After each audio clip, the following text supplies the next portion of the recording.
హృదయము శరీరంలోని అన్ని భాగాలు జీవంతో ఉండేటట్లుగా ఆహారాన్ని, ఆక్సిజన్ని అందించే ఒక పంపు.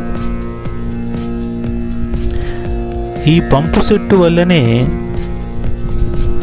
రక్తంలోని కణాలన్నీ కలిసి అన్ని శరీర భాగాలకు ఆహారాన్ని, ఆక్సిజన్ను అందించి ప్రతి కణం జీవంతో ఉండునట్లుగా చేస్తూ ఉంటాయి.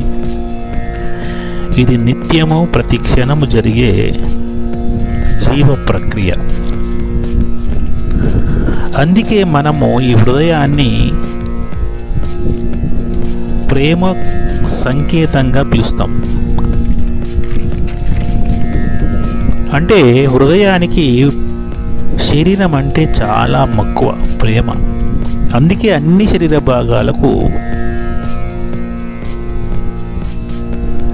జీవమును అందిస్తుంది. అన్ని శరీర భాగాలలో ముఖ్యమైనది వెన్న లాంటి మెదడు.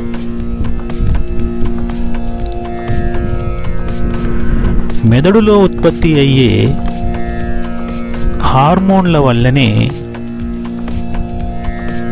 అన్ని శరీర భాగాలు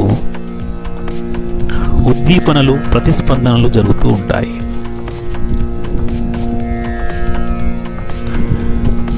మెదడులోని మనస్సులో ఒక ఉద్దీపన ఏర్పడినప్పుడు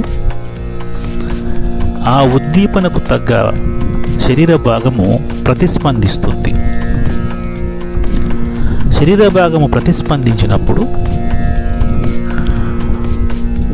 అక్కడ ఆ కర్మ జరుగుతూ ఉంటుంది.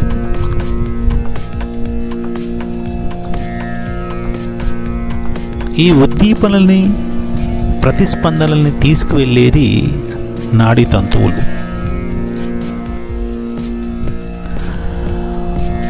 ఉద్దీపనలు, ప్రతిస్పందనలు కలగజేసేది హార్మోన్. హార్మోన్ని ఉత్పత్తి చేసేది మెదడులోని ఒక భాగము.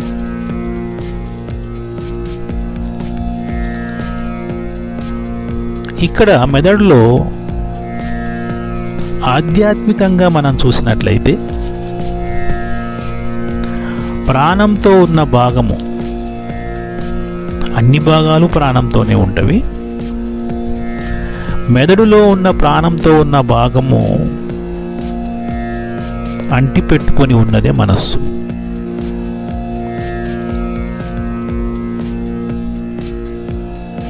ఈ మనస్సు